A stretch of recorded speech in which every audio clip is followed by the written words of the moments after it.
Hey guys, welcome back to Man Time. Today's episode, I've got all of the maintenance done on all of my tractors and equipment and stuff like that. Now it's time to get serious with some homesteading stuff. I've got this plasma cutter and I've got a bunch of W10x12 I-beam over there, and I'm going to use those for the footers in the building that I'm building for the house and the shop and the combination. It's actually going to be an engineered metal building with a house built inside of that. I used to be a maintenance tech at a hospital, and it's just pretty easy to put up a wall, take down a wall, do wiring, metal studs, sheetrock. It's pretty easy to do. But let me show you on the bench and draw out what I'm talking about for the footers and the way that I'm planning on building this shop out in the woods. Welcome to Man Time.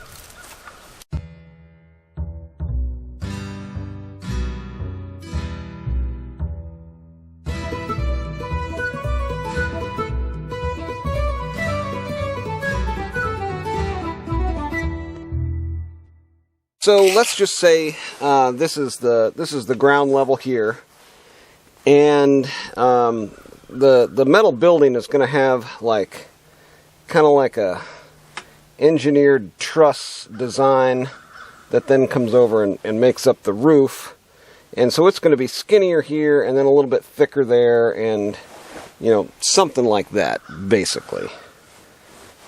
And then it's going to attach down to the ground here. Now, typically, you have let's do like a top-down look here. So if we're looking from the top down at like the edge of your concrete, you're going to have a deal that's going to go over the side here and have like 4 holes that you're going to have bolts coming through there. Now, if you're like me and you're not real confident in your ability to make that exactly where it's supposed to be, where it's going to fit this building from the construction drawing, then there is option number 2. And what I'm planning on doing, I'm planning on putting up the building before I do the concrete. So this is going to be concrete, but in actuality the ground level is going to be here 5.5 inches below that.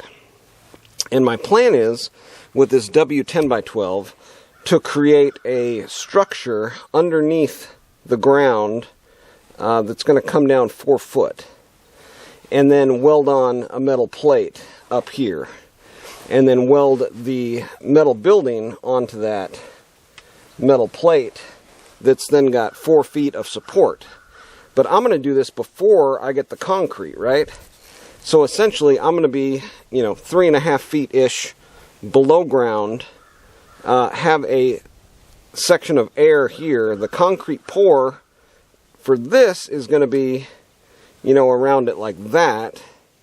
And I'm going to have these sticking up out of the ground. And then when I get the metal building, I'm just going to be able to set it up and weld it down to these really nice, deep, big, cemented-in footers that I'm using that W10x12 for. And then while the building's up, then I can do my radiant flooring and then pour the concrete and all that stuff. The added benefit of this is putting the tin up on the outside, right? When I put my my stuff for the concrete down, I can pour up and around the tin to make an airtight seal along the outside, right? This is inside, this is outside.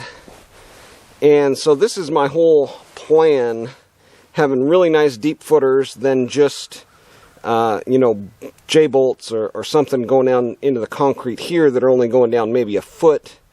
I'm going to have nice, deep, strong footers and have the building up before I do any of the concrete work or the radiant heating or any of that. Does that make sense? You guys getting any of this? I don't know. So this is pretty well ready. You just need to hook up power and air to that. And then we'll measure on that W-beam. Now W-beam is a little bit different than I-beam in that basically it's just flush. I-beam usually has like a tapered steel and thicker steel around the edges of it. W-beam doesn't, and we can look at that a little bit closer here in just a second. But I wanted to change out. Yeah, I blew out the tip a little tiny bit. Maybe it's not that bad. Maybe I changed it out. Yeah, that doesn't look bad. Huh. I don't know. I guess I'll make a cut with it and find out. No, it is. Yeah, it's kind of blown out there a little bit. Last time I used this thing, the last couple cuts there that I was making with it, it seemed like the tip was not cutting square anymore, and that's going to be because right in here, like one side of this tip kind of blew out, so now the stream is always kind of pushing out to one side, and it's pretty evident there looking at it like that. So we'll get that tip changed out and see if this doesn't give us some more life. And there's another little tip inside of here. Is that supposed to look like that? I don't know. And it looks like it's got some damage also.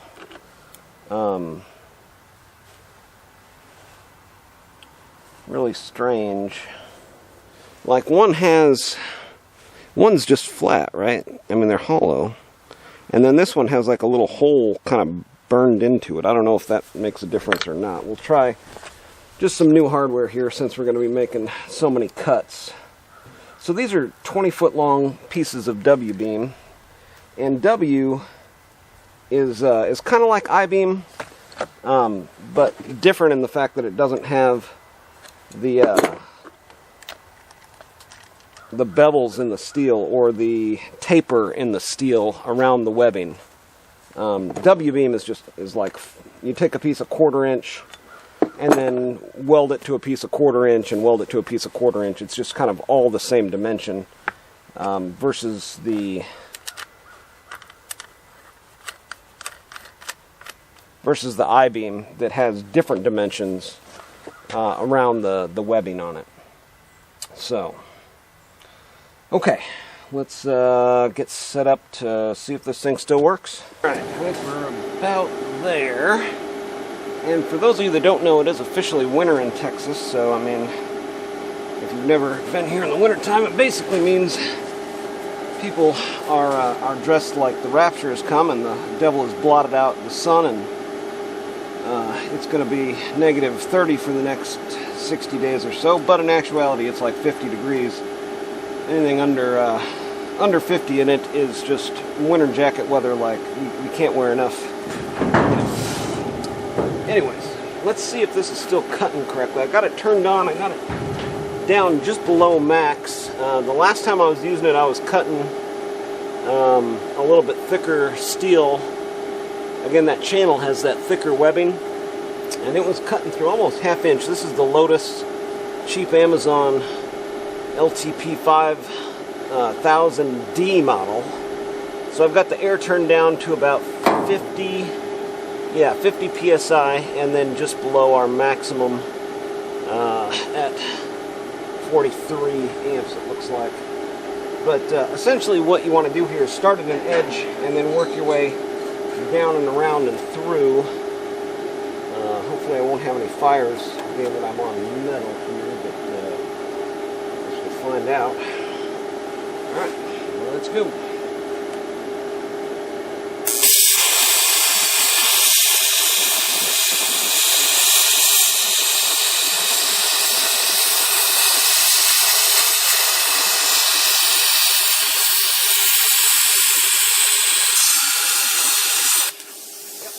Fire immediately. Water.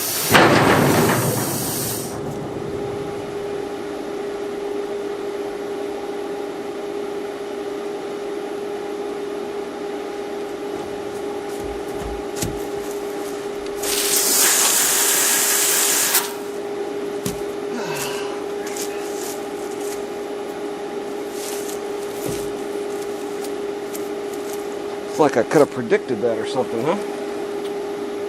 Alright, well, I guess we'll wet everything down a little bit here for this next pass. It's cutting pretty good, though.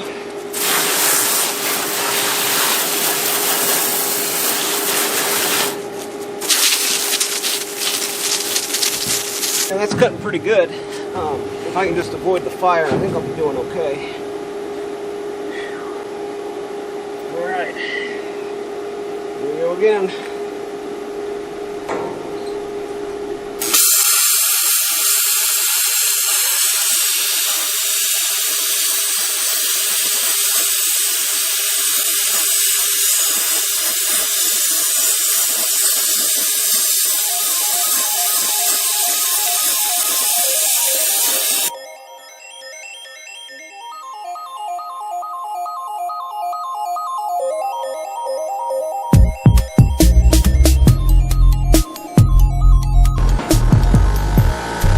Now I've got very easily manageable 4-foot chunk. I've got a 20-foot piece here, so essentially I'm going to end up with 5 of these. Yeah, 5 4-foot chunks out of a 20-foot piece.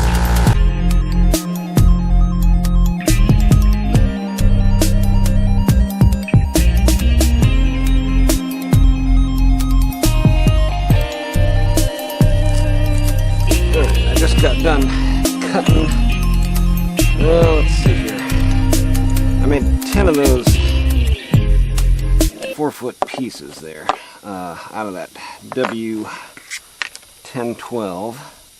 And my ceramic like really took a beating. Of course the tip did. Part of that is my air compressor.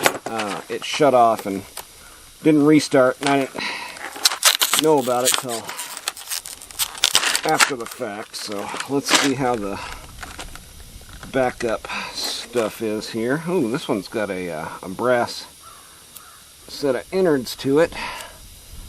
Probably good. And tip. Yeah. I mean, it's easy enough to change this stuff out.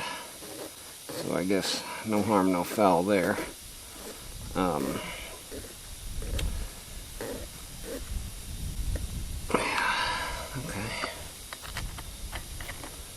And this is the Amazon Lotus backup repair kit, I guess. I think that's what it is.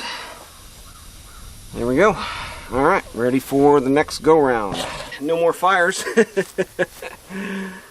So, yeah, I don't remember if I mentioned or not the reason it was so critical to get this trailer cleaned off. I'm actually going to get a trencher in the morning to do my 1,500 feet of water line. I did find some water line at Home Depot. It's like a blue, and it comes in a big 200-foot roll, 100, 200, 300-foot rolls of it. And since I'm going such a long distance, I didn't want to do just the regular 1-inch PVC. Yeah, so they didn't have like a 1.5-inch PVC that was designed for pressurized systems. Under constant pressure is how your water comes into your house, right? So you got to find special stuff. I went with the 1.5 inch. It's a blue coil of it.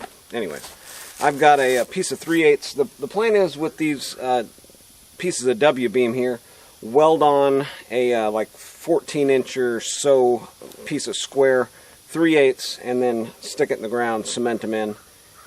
I've got to see if my cement mixer still works. I got that a while back at a yard sale, or free or something. I don't remember. But anyways, I'm going to get this piece of plate steel off of here. Hopefully the next time I post a video, it'll be of a trencher running down through the property line. Let's hope. Alright, that's going to do it for today on Man Time. Guys, get out there. Have you some man time too.